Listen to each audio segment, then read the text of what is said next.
Продолжаем мы наше чтение. Стало что-то свежее, так сказать, все свояко. Итак, сегодня послание к римлянам, 8 глава, с 18 стиха. Мы начали говорить в прошлый раз о том, что в этой главе апостол Павел говорит о благодатном состоянии человека, и не только человека, но и вообще так сказать, вот. Значит, апостол Павел начинает говорить о восстановлении не только души человека, но и тела человека. И дальше он свою мысль развивает еще дальше. Он говорит, поскольку все творение связано с человеком, то вот с 18 стиха он начинает говорить о восстановлении всего тварного мира в первозданном виде. То есть вот ход дела искупления Спасителя идет дальше. Он простирается не только на человека, но и на всю окружающую природу. Вот о чем здесь идет речь. Ибо думаю, что нынешние временные страдания ничего не стоят в сравнении с той славой, которая откроется в нас. 18 стих. Значит, смысл этого стиха вполне ясен, что в сравнении с теми трудностями, которые мы в этой жизни переживаем, хоть действительно это и скорби, и страдания, вот, слава будущего века гораздо превосходней. Ибо тварь с надеждой ожидает откровений сынов Божьих, потому что тварь покорилась в суете не добровольно, но по воле покорившего ее. 19-20 стихи. Итак, апостол Павел, начав речь с нас, простирает свою мысль дальше, говорит о всем видимом мире. Он говорит, что, конечно же, и мы страдаем, но страдаем не только мы, страдает и весь окружающий мир. Самая тварь сильно мучится и ожидает, так же, как мы ожидаем некоего исправления, изменения. Вот. Почему тварь тоже ожидает этого изменения? Как объясняют святые отцы, дело в том, что так же, как и человек, тварь была создана нетленной. Вот. Но по причине грехов человеческих сделалась тленной, то есть такой, который мы ее видим сейчас. Вот. Тварь это кто? Творение. Весь мир. Начиная от высших ангелов, вот, кончая низшими существами, минералами, растениями и так далее. То есть весь видимый мир. И невидимый в том числе. Значит, был создан нетленным? Да, был создан нетленным. Вот. Но после грехопадения человека весь мир изменился. Сейчас прочитаем цитату. Вот. Давайте, чтобы было понятно, прочитаем. Книга Бытия, 3 глава, 17-18 стихи. Адам уже сказал: за то, что ты послушал голоса жены твоей и ел от дерева, о котором я заповедал тебе, сказав, не ешь от него, проклята земля за тебя. Со скорбью будешь питаться от нее во все дни жизни своей. Терни и волчцы произведет она тебе, и будешь питаться полевой травой. Вот. То есть земля проклята, земля, как сказать, подвержена. То есть она была вовсе не в таком состоянии. То есть понятно, что до изречения проклятия от Бога она была в каком-то другом состоянии, в гораздо более, так сказать, совершенном. Вот. Но после падения Адама не только сам Адам подвергся наказанию, но и вся земля. Земля здесь имеется в виду весь видимый мир. Вот. И дальше говорится, что она произвела тернии и волчцы. То есть, как бы, даже вид растений изменился после того, как пал Адам. Они стали гораздо более, скажем так, колючими. Вот. В прошлый раз мы, когда читали Псалом Давидов, там о розах шла речь, что, так сказать, шипы на розах появились после грехопадения. Вот так это образно и хорошо понятно. Вот. И здесь у апостола Павла в 20 стихе говорится, что тварь покорилась суете. Вот. То есть, что значит суете? Суета – это и есть тление. То есть, все то, что сейчас в этом мире происходит, и все, что рождается, все это непрочно и непостоянно. Вот. И суета в том смысле, что тление. То есть, все изменчиво, все суетно, все переменчиво. Нет ничего постоянного. То есть, все это изменяется, рождается и вновь распадается. То есть, вот такое, по мысли апостола Павла и вообще святых отцов, нынешнее состояние мира ненормальное. То есть то, что все вот в какой-то суете и движении, постоянном тлении, изменении происходит, это следствие грехопадения Адама. Вот. И природа изменилась не сама по себе, то есть она не была создана такой, но она изменилась, стала такой после падения Адама, не добровольно, как сказано здесь, покорилась тлению, покорилась суете. Вот. Ну, самое знаменитое место, где говорится о суете в Священном Писании, это, конечно, книга Екклесиаст. Книга Соломона, Екклесиаст. Перед Соломоном? Нет, это Соломон написал ее. Она называется Екклесиаст. Она перед песней. Да. Вот. Давайте прочитаем. 1 глава, 2, 3 стихи. Суета-сует, сказал Екклесиаст. Суета-сует, все суета. Что польза человека от всех трудов его, которым трудится он под солнцем? Вот, так что вот именно то, что мы сейчас говорим о суете, о тлении, о переменчивости, как бы непостоянстве этого мира, то об этом говорил не только апостол Павел, это замечали все.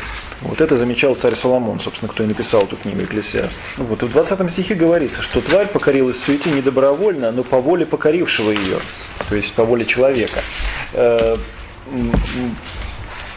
По воле Божией, прошу прощения. Вот. Но если говорить о свободе воли, то мы знаем, что тварный мир, только человек имеет свободу выбора, свободу воли. Тварный мир не имеет свободы воли.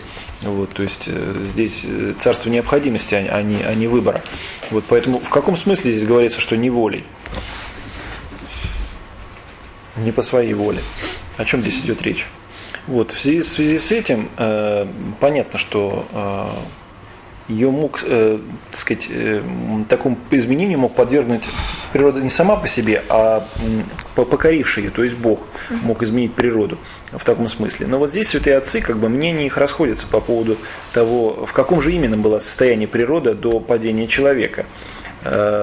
Понятно, что мы сказали, что какое-то изменение произошло, скажем, как шипы, да, появились, тернии и волчцы, произведет земля. Но многие задают вопрос, скажем, вот, а животные, скажем, плотоядные, вот, они как, ели в райском состоянии себе подобных или не ели? Вот этот вопрос остается открытым, и святые отцы, как бы здесь на определенном мнении никто из них не высказывает. Существует две точки зрения, сейчас я о них скажу. Вот, действительно, если мы знаем, что вообще животные были созданы для человека, то вот до создания человека они как, ели друг друга или не ели? Вот это вот интересный вопрос. Вот, и прочее. То есть, если ели, то, соответственно, это тоже какое-то тление, да, то есть это пищеварение, переваривание и так далее и тому подобное. Вот.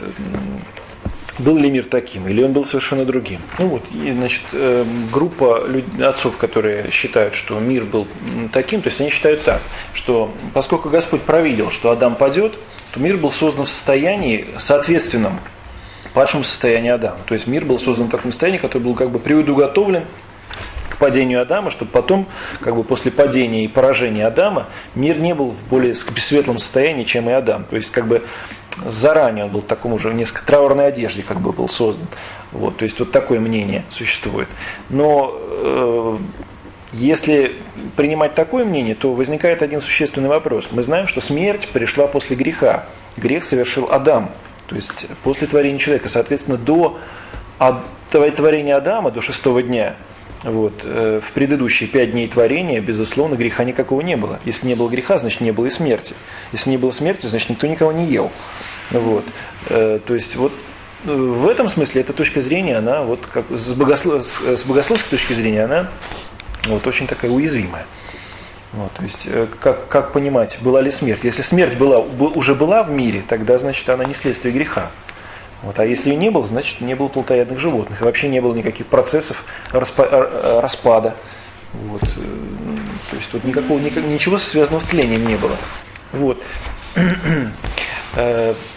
Но если понимать, что смерти не было вот, в мире до Адама, то, соответственно, вся наша теория эволюции терпит сокрушительное поражение. То есть, соответственно, никакие динозавры, тираннозавры и так далее нигде не бегали, вот, ничего этого не было. И, наверное, вообще пищеварительная система была устроена как-то по-другому.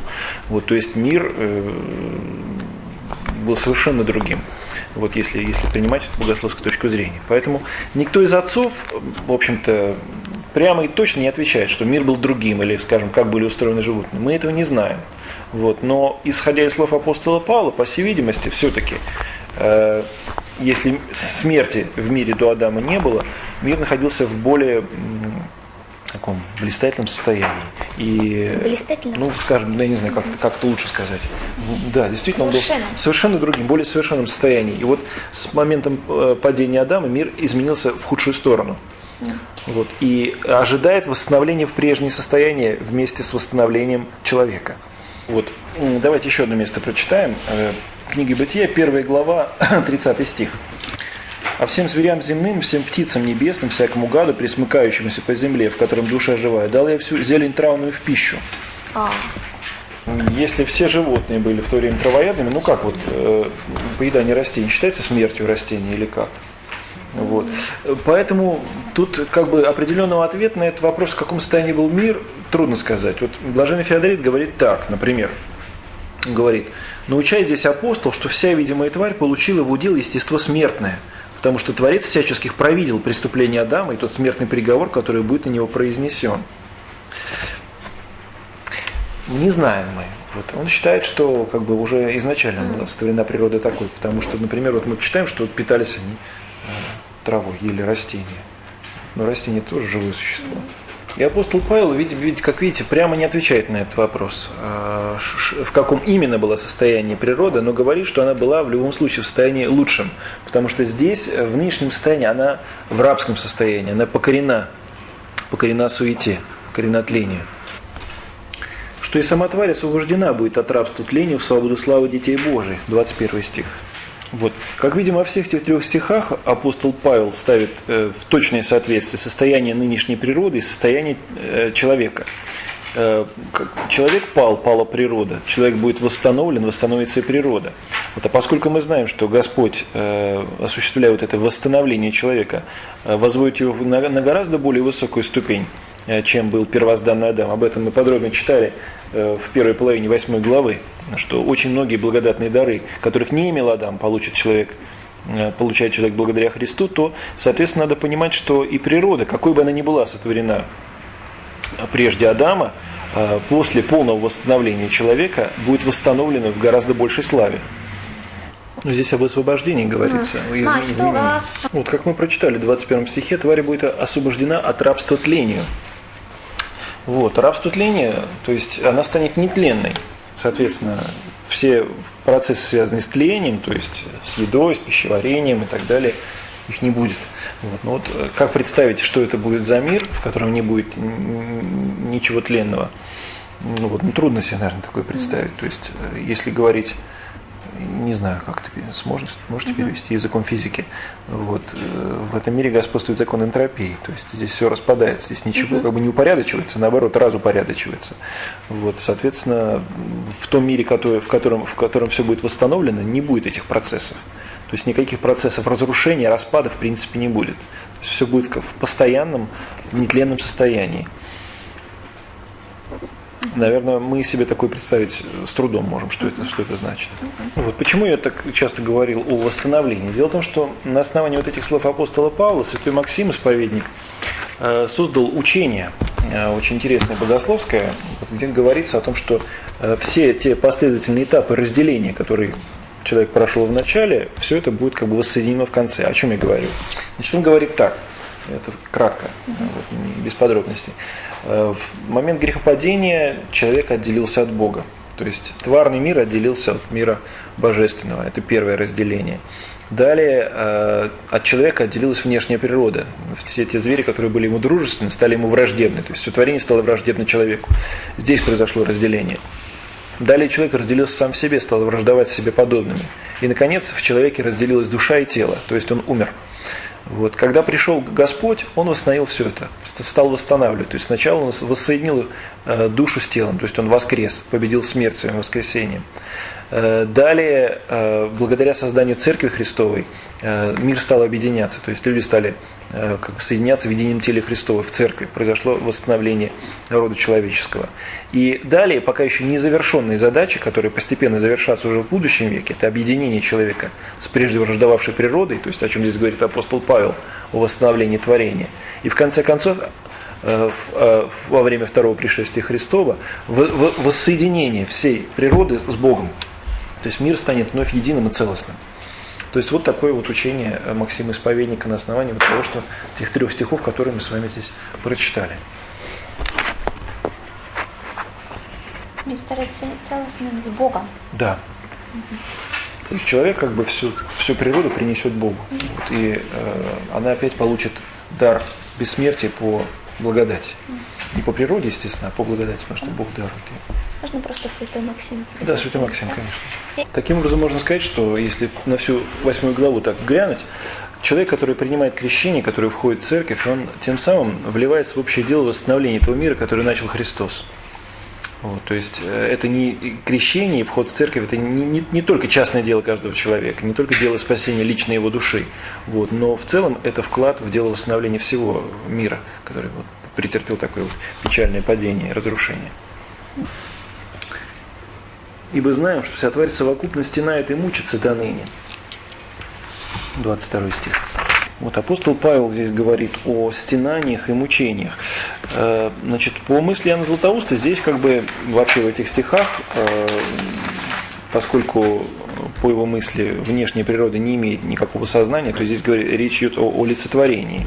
Вот. Но вот Феофан Затворник высказывает... Что значит об олицетворении? Ну так вот, допустим, в переносном смысле. В переносном смысле, да. То есть это как бы не личная точка зрения природы, а как бы вот просто описание ее состояния, но такое образное. Вот. Но Феофан Затворник говорит, что вот выражение «знаем», ибо знаем в начале этого 22 стиха, наводит на мысль на том, что в речи апостола больше, чем просто олицетворение. Вот он говорит так: в самом деле, что мешает предположить общее все твари сокровенное сетование о печальном ее вместе с нами положении? И он объясняет, о чем, собственно, речь. Животные имеют смысл и чувства. В растениях тоже явно видны следы чувств и влечений. Что мешает предположить темное некое чутье в процессах кристаллизации химического сродства? Вот, то есть он вот считает, что какое-то вот такое вот темное какое-то сознание все-таки природе присуще, и вот это сознание, присущее природе, оно как раз и позволяет говорить о том, что природа стенает и мучится, то есть она переживает это состояние как недолжное, как состояние падения, и ожидает этого восстановления. Есть еще одно толкование одного древнего толкователя Амбросиаста. Он очень интересно пишет, я прочитаю. «Воздыхает тварь по причине непрестанной работы, под которой состоит, ибо все элементы с томлением ведут работы свои, и солнце и луна не без труда пробегают положенным им пространством, и дух животных не без стенаний исполняет свои службы, ибо видим, как неохотно идут они на труд. Все это ожидает покоя, чтобы избавиться от рабского служения. Если бы это было служение к угождению Богу направлено, конечно, тварь радовалась бы тому, а не болезненно. Но как это есть работа тлению, кое она подверглась по нашей вине, то и болезненную. Ибо видит, что каждодневно гибнут работы ее, каждодневно восходит и заходит труд ее. И так праведно она болезненна, когда работа ее не к вечности идет, а к истлению». Такое интересное объяснение. Ну, то есть, если бы творение работало для Бога, оно бы радовалось. Поскольку оно работает впустую, холостую, все это тлеет и распадается, то никакой радости нет. Не случайно в древности даже, мы не говорим о апостоле Павле, у греков, Сизифов труд. То есть адское мучение. Человек катит огромный камень на горы, а тут камень постоянно сваливается вниз. То есть пустая работа. Или наполнение бездонной бочки, тоже одно из адских мучений. Наливать воду в бочку, которой нет дна. То есть работа впустую. Вот что это такое. И от этого всего весь мир устал и ожидает, когда же это все кончится.